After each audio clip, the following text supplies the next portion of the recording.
from Texas and Austin and that whole deal? It's pretty special to me just because I grew up watching the game and a big fan of the Red River game. So it'll be pretty special going in the Cotton Bowl and playing them. Growing up, how many times did you go to that game as a spectator when you were little? I actually didn't go to it. I mean, from the times that Pop Warner games were on Saturdays and then growing up and then having baseball on the weekends. So I never went to the game. First one actually was last year, just being on the sideline. So that was pretty neat being in the whole experience, but it'll be different playing in it now. What was that like for you last year, being on the sideline, and at least experiencing it in a different way? It's something you don't really get the feeling unless you're there. You can describe it. It's half and half down the middle, crimson and then burnt orange. It's a great college game day experience. Obviously, both teams bring their best to the table, and it's a good game. Do you think that will help this year, knowing that you got that chance last year, even though you weren't playing, like in terms of the atmosphere? Atmosphere-wise, you don't worry about it too much. We've played in some big games so far this year, so we're going to go in and treat it just like another football game. How big are rivalry games to you guys? They're huge. Rivalry games, it doesn't matter the quality of the team. The team's going to come in, it's an emotional game. They're going to play up to the level of the other team, or one team's going to play down to the level. You play to the other team, and it's always a good game, just like, you get Bedlam and you get the Red River game. It's always a good game. You have quite a few friends that are going to be rooting for you to do well, but your team to lose this week. Yeah, that's how it always is. Being from Austin, there's always your Longhorn fans that wish you good luck, but say, hey, I'll still be cheering for my team. Their starting center was a guy that I played with in high school. He was a lineman for Lake Travis, so it'll be good going up against him. Texas historically has been really good in the secondary, but the last 2 weeks they've been sort of beaten by the opposing wide receivers. You guys had a really good Saturday against West Virginia against a good secondary. Is that a matchup you think you can exploit Saturday?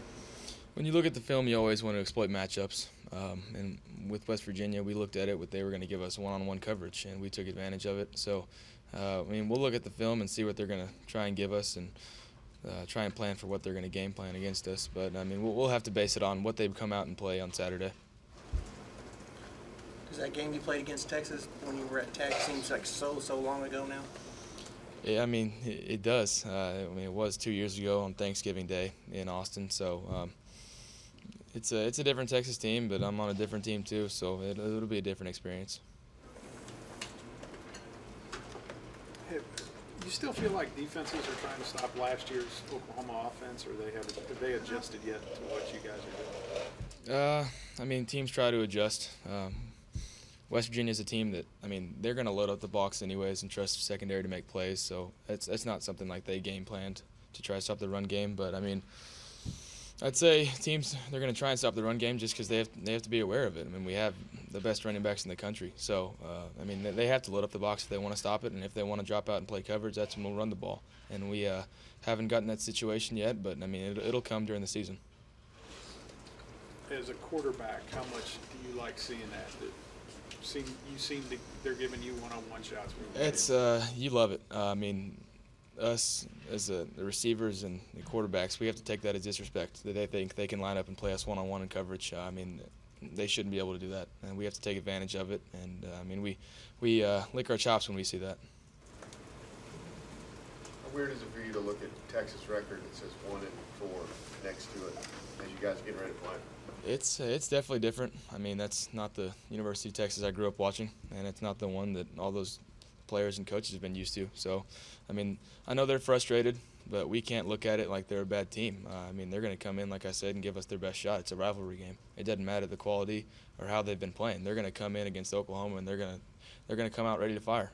So we just got to be ready to go in there at 11 o'clock. What was your relationship like with Jay Norvell while he was here? Coach Norvell's a great guy. He's a guy that I've stayed in contact with a little bit. Obviously not talking to him too often, but he's a guy that he's a good family guy. He's a nice guy that's on that staff and making a difference for him, or attempting to. He's a guy you want on your staff. He cares about your players, and the players want to play for him. You remember when the last time was you talked to him? Week and a half ago. It's just we exchange text message. Good luck, keep it going, or keep your head up, stuff like that. Nothing too in depth. Just your usual exchange. So much hatred between these fan bases, but like Zach said, it seems like outside of that 3.5 hours, you guys have mutual respect and even friendships among the teams, the two teams. You have to have respect. I mean, those players, they got Division I scholarships and they're playing. It's no matter what their record is right now, it's still the University of Texas. I mean, you have mutual respect for players that play all around the country, and that's a rivalry game. You have to have respect for them. Hey, your offense through 3 quarters at Tennessee hadn't played that well. Since then, you guys have been really efficient. What's changed in those 2 games in 1 quarter? What's been the difference? What are you doing now? What's developed that wasn't going on early in the season? Just relax and execute. I mean, the first 3 quarters of Tennessee, we didn't do anything correctly, I'd say. I mean, we didn't execute at all. Ever since then, we've kind of relaxed and focused on doing our job, not worried about what the other team's doing. And we've done a good job, and we're able to do that so far.